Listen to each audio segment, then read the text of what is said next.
प्रधानमंत्री नहीं है, वो महानायक है, दिलीप कुमार, अमिताभ बच्चन और उसके तरह शाहरुख खान की तरह। इसे आम जनता या फिर और भाजपा नेता कोई समझता नहीं है। 2024 में प्रधानमंत्री मोदी जी को चाह रहे हैं या कोई बदलाव के रूप में किसी और को? राहुल गांधी जी डेफिनेट बनेंगे अगर ईमानदारी से चुनाव करा लें। वो प्रधानमंत्री कभी नहीं हो सकते कि जो अपने देश के नागरिकों के साथ लगातार झूठ पे झूठ बोल रहा है, वो प्रधानमंत्री हो ही नहीं सकता।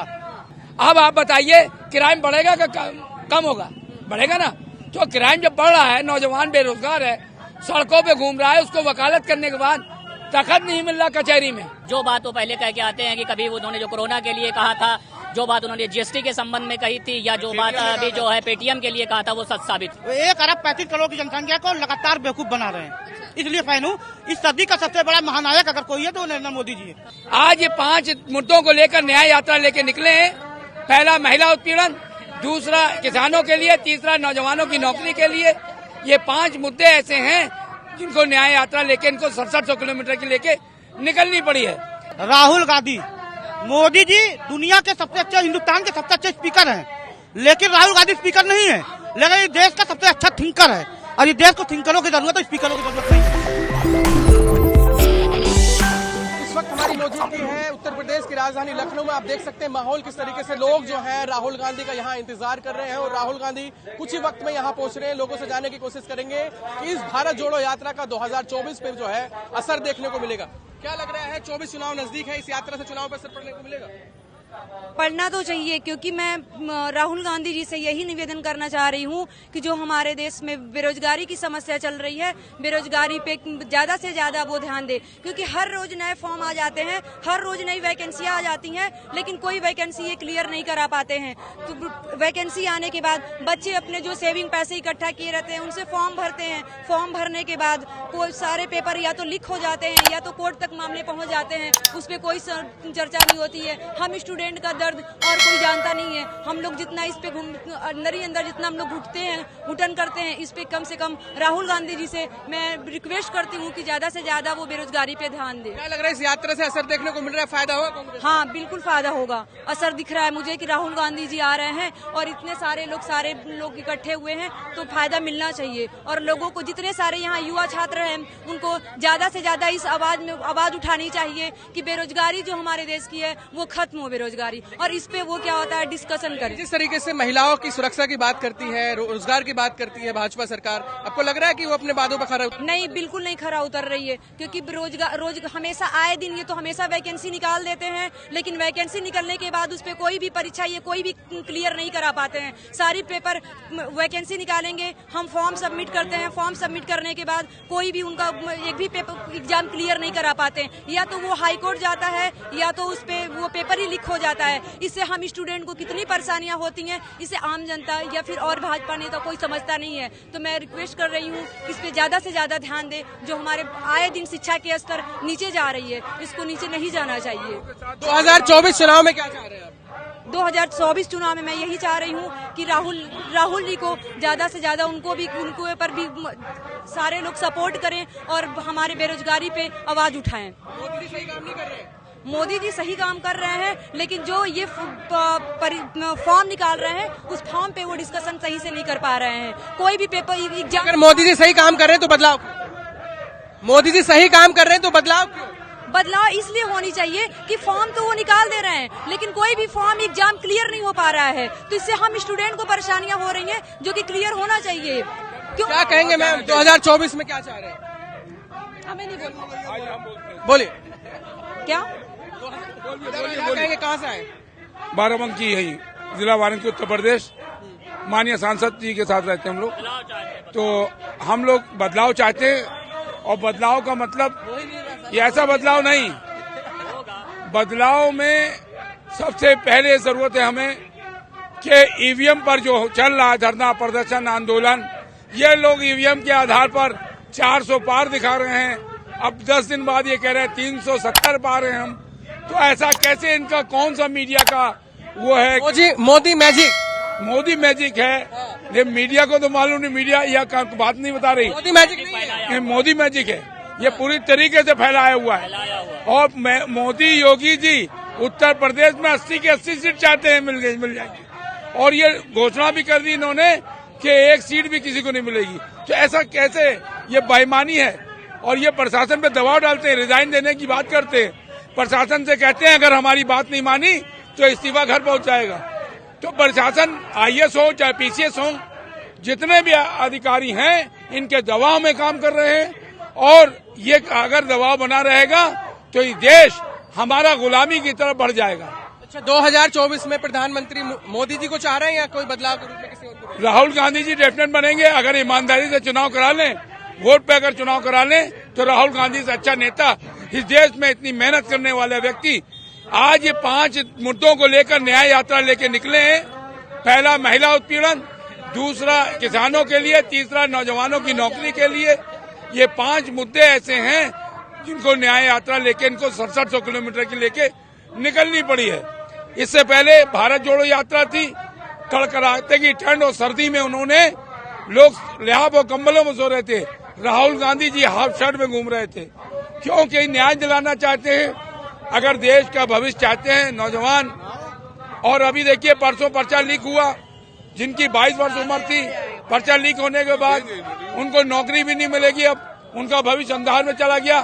और पर्चा लीक होने से पुलिस के लोग जो भर्ती की उम्र होती है वो ओवर एज हो जाएगी, क्योंकि 4 साल बाद ये नौकरी निकली थी और 4 साल के बाद निकलती अगर है तो ओवर एज हो जाएगी। तो ये कैसा भविष्य भ्रष्टाचार है। ये कहते थे भ्रष्टाचार मुक्त करेंगे, लोकपाल बिल लाएंगे। क्राइम तो कम कर रहे हैं ना, क्राइम कम नहीं हुआ उत्तर प्रदेश? क्राइम इतना बढ़ गया है कि हर आदमी क्राइम करने के लिए तैयार बैठा है, क्योंकि जब आदमी के पास रोजगार नहीं होगा तो चोरी करेगा, चमारी करेगा, मर्डर करेगा, तमाम तरीके का काम करेगा। आज रोजगार नहीं है, नौजवान बेकार हो गया, नौकरियां मिल नहीं है। अब आप बताइए क्राइम बढ़ेगा कि कम होगा? बढ़ेगा ना। तो क्राइम जब बढ़ रहा है, नौजवान बेरोजगार है, सड़कों पे घूम रहा है, उसको वकालत करने के बाद तखत नहीं मिल रहा कचहरी में लगाने को। क्यों नहीं मिल रहा है? इनका हर जगह दबाव है, हर जगह तखत नहीं लगने दे रहे हैं। वो कह रहे हैं टक्कर में नहीं है मोदी जी के कोई। मोदी जी के टक्कर में तो नहीं है, क्यों EVM पे चल रहे हैं वो। तो EVM अगर वो कर रहे हैं बात तो इसके टक्कर नहीं। अगर वो टक्कर की बात करते हैं तो डायरेक्ट ये चुनाव वोट से EVM केवल EVM पर इनका है सर्वे। क्या कहेंगे? क्या कहेंगे, न्याय यात्रा चल रही है राहुल गांधी की, और जो है राहुल गांधी जितनी मेहनत कर रहे हैं और जिस तरह से वो जो बातें कहते हैं वो आने वाले समय में लागू भी हो जाती हैं। जो बात वो पहले कह के आते हैं कि कभी उन्होंने जो कोरोना के लिए कहा था, जो बात उन्होंने GST के संबंध में कही थी, या जो बात अभी जो है पेटीएम के लिए कहा था, वो सच साबित हो रही है। क्या लग रहा है, क्या बदलाव देख रहे हैं 2024 में? बदलाव होगा, लेकिन मैं मोदी जी का बहुत बड़ा फैन हूँ। अच्छा, मोदी जी के फैन है? इसलिए फैन हूँ, 1 अरब 35 करोड़ की जनसंख्या के देश में 1 अरब 35 करोड़ की जनसंख्या को लगातार बेवकूफ बना रहे हैं, इसलिए फैन हूँ। इस सदी का सबसे बड़ा महानायक अगर कोई है तो नरेंद्र मोदी जी है। प्रधानमंत्री नहीं है, वो महानायक है। दिलीप कुमार, अमिताभ बच्चन और उसके तरह शाहरुख खान की तरह वो प्रधानमंत्री कभी नहीं हो सकते। कि जो अपने देश के नागरिकों के साथ लगातार झूठ पे झूठ बोल रहा है वो प्रधानमंत्री हो ही नहीं सकता। क्या झूठ बोला है देश के प्रधानमंत्री? 15 लाख रुपए हमको दे रहे थे, 2 करोड़ रोजगार दे रहे थे, 2 करोड़ रोजगार की जगह 5 किलो अनाज दे दिया हमको। 2 करोड़ में 5 किलो अनाज मिलता महीने में। तो वो कह तो रहे गरीब भूखा नहीं सो रहा है। अरे 80 करोड़ 1 करोड़ 35 लाख की 1 अरब 35 लाख की जनसंख्या में 80 करोड़ लोग गरीब हैं। कहां से कहां गरीबी लाके पहुंचा दिया मोदी जी ने। मोदी जी से निवेदन है, गरीबी नहीं, गरीबों की खत्म कर दीजिए। आप गरीबों को खत्म करने पे तुले हुए हैं। 5 किलो राशन पे उसे जिंदा रखना चाहते हैं, और वही 5 किलो राशन आप किसानों मजदूरों से लेके देते हैं, 25 किलो अनाज किसानों से खिलवा देते हैं आप। तो वो कह रहे हैं कि मोदी की टक्कर में नहीं है कोई, एक नाम बता दीजिए। राहुल गांधी। मोदी जी दुनिया के सबसे अच्छे, हिंदुस्तान के सबसे अच्छे स्पीकर हैं, लेकिन राहुल गांधी स्पीकर नहीं है, लेकिन ये देश का सबसे अच्छा थिंकर है। और ये देश को थिंकरों की जरूरत है, स्पीकरों की जरूरत नहीं है। लेकिन जनता तो नकार रही है। इस बार नहीं नकारेगी ना। जनता को मालूम है अगर हम इस बार नकार देंगे तो आगे हम राजतंत्र में जिएंगे, लोकतंत्र में नहीं। चुनाव नहीं होगा 24 के बाद अगर मोदी जी फिर से आ गए, क्योंकि प्रधानमंत्री जी राम को ला सकते हैं, लेकिन वो नीरव मोदी और मेहुल चोकसी को नहीं ला पाएंगे। राम को ला सकते हैं, लेकिन मेहुल चोकसी को नहीं ला पाएंगे। मोदी जी से इतनी नाराजगी क्यों? इस देश के इंसानियत को खत्म कर दिया मोदी जी ने, भाईचारा को खा गए हैं मोदी जी, इसीलिए नाराजगी है। सारा खत्म कर दिया। वो कह रहे हैं 18 घंटे काम करता हूँ, परिवार त्याग दिया देश के लिए। जो अपने परिवार को, वही तो सवाल मेरा, जो अपने परिवार का नहीं है वो हमारा या आपका क्या होगा। इस देश के जो लोकतंत्र के मंदिर कहा जाता है उसको किस ढंग से 145 सांसद को निलंबन कर दिया था।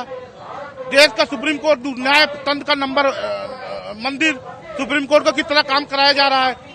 चुनाव आयोग को मोदी जी नियुक्त करेंगे, कौन चुनाव आयोग होगा। लोकतंत्र का चौथा स्तंभ मीडिया को गोदी मीडिया बना दिया है। ये सब मोदी जी का विकास है, यही विकास है मोदी जी का। इनसे बेहतर विकास कौन कर सकता है?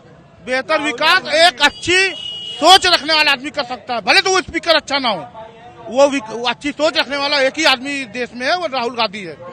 राहुल गांधी, जिस राहुल गांधी की आप बात कर रहे हैं उनको तो कहते हैं कि 70 साल लूटा है देश को। राहुल गांधी के 70 साल हो गई है क्या? अगर उनके परिवार में ही थे ना। ये परसेप्शन बनाया गया है। देखिए, मैं ये शासन किया गलत किया, मैं कह रहा हूँ लूट लिया है। लेकिन राहुल गांधी उस कांग्रेस परिवार से अलग है। वो परिवार जो हमेशा आरएसएस की चुंगल में फंसा रहा। राहुल गांधी अकेला, नेहरू से लेकर सोनिया तक, वो इकलौता आदमी है कांग्रेस पार्टी में जो आरएसएस से मुकाबला कर रहा है। वरना सब आरएसएस के चुंगल में फंसे हुए थे। यही देन है कि आज की जो भाजपा है वो पहले की कांग्रेस हुआ करती थी। राहुल गांधी को अपने नेतृत्व में अपने कमान लेने के बाद वो आरएसएस के संगी जितने थे कांग्रेस में बैठे हुए, वो धीरे धीरे छोड़ के अपने घर पहुंच गए। आज की भाजपा कह रही है कि 400 पार इस बार। 400 पार के सीटों की बात नहीं की, वो लहसुन की बात की थी 400 पार, लेकिन अब वो 500 पार हो चुका है। मोदी जी 500 पार का नारा थे। अगर उनको सीटों की बात करनी है तो 4 भारत रत्न गोदी मीडिया को दे दीजिए, आपको 545 सीट पहुंचा देगी गोदी मीडिया। लेकिन जनता नहीं पहुंचाएगी आपको। जनता तो चुन रही है ना, वो तो कह रहे हैं कि जनता ने चुना, चाहे अभी चुनाव का नतीजे हो। जनता नहीं चुनेगी इस बार। इस बार जनता नहीं चुनेगी, इस बार गोदी मीडिया चुनेगी। पिछली बार किसने चुना था? पिछली बार ईवीएम ने चुना था, इस बार बीएलओ चुनेंगे। क्योंकि एक एक गांव में, एक एक बूथों पर 50 से 100 वोट जो एक गैर भाजपाई वोट है। लोगों ने उनको वोट किया, उनका अपमान जी, उनका अपमान कर रहे हैं जिन्होंने उनको वोट किया है, प्रधानमंत्री चुन के भेजा है। देखिए, उनका अपमान तो किया है, लेकिन सबसे ज्यादा अपमान उन्होंने राम का किया है। राम के मानने वाले हिंदू सनातनी जो हैं वो इस बार वोट के जरिए बदला देंगे। क्योंकि मोदी जी कहते हैं हम राम को लाए हैं। अब जनता ये बताएगी आप राम को नहीं, राम आपको लाया है, अपने वोटों के जरिए आपको बताएगी। वो तो कह रहे जनता खुश है। जनता वोट से बताएगी ना खुश है कि नाराज है। क्योंकि लोकतंत्र है, बचा नहीं है, राजतंत्र चल रहा है। राजा के खिलाफ उठने वाली हर आवाज को दबाया जाता है। आप खुश नहीं है? मैं खुश नहीं हूँ। वो तो कह रहे क्राइम कम हो गया है, जो क्राइम कर रहा है बुलडोजर चलाया जा रहा है। बुलडोजर न्यायतंत्र में नहीं आता, लोकतंत्र में बुलडोजर नहीं आता, इसीलिए तो हम नाराज हैं। विधानसभा के सामने गेट पर विधायक निवास पर एक महिला धरना देती है, मुख्यमंत्री से मिलने के आने के बाद उसका बहिष्कार हो जाता है। कितना क्राइम कम हुआ ये आप समझ सकते हैं। योगी आदित्यनाथ रामलला को उड़ाने की धमकी दी जाती है, नाम बदल के दी जाती है, पकड़े जाते हैं। अयोध्या में उसके बाद भी नाम बदल के धमकी दी जाती है, अयोध्या को उड़ाने वाले वो भी पकड़े जाते हैं। वो भी योगी आदित्यनाथ की बिरादरी के लोग देते हैं। इस बार लखनऊ की जनता लखनऊ की जनता नहीं, पूरे देश की जनता इस बार बदलाव चाहती है। बदलाव के रूप में वो किसी को भी स्वीकार कर सकती है। लेकिन राहुल गांधी का जो संघर्ष है, जनता वोट दे या ना दे पूरे देश की, लेकिन उसको सैल्यूट करती है राहुल गांधी के संघर्ष को। क्योंकि उसके पास ईडी है, सीबीआई है, उसके डर से विपक्ष को तोड़ रही है। लेकिन वो भी काम नहीं आएगा, क्योंकि राहुल गांधी आपकी धमकियों से डरने वाला नहीं है। अभी आपने एक केस करवाया था सुल्तानपुर में, वो कोर्ट में हाजिर होने के बाद यहाँ लखनऊ में आ रहे हैं कि वो आपसे डरते नहीं, ना आपकी सीबीआई डरते, ना आपकी ईडी डरते, ना आपकी आईटी डरते। ईवीएम तो तेलंगाना में भी थी, कर्नाटक में भी थी। ईवीएम में खेल हर जगह नहीं हो पा रहा है, वो चिन्हित करके वहाँ खेल किया जा रहा है। अब जहाँ आप कांग्रेस जीत जाए वहाँ ईवीएम नहीं है, और जो भाजपा जीत रही है वहाँ ईवीएम से जीत गई। देखिए, इस बार का खेल ईवीएम से नहीं होगा, क्योंकि ईवीएम पे बहुत ज्यादा विरोध हो रहा है। इस बार बीएलओ के जरिए गैर भाजपाई वोटर एक बूथ पर 100 वोट कट कर दे रहे हैं जो गैर भाजपाई हैं। एक लोकसभा में 1 लाख से 1.5 लाख वोट कट करने का टारगेट है बीएलओ का, क्योंकि बीएलओ प्रधानमंत्री का नौकर होता है और वो अपने नौकर के जरिए एंटी बीजेपी वोट कम करवा रहे हैं।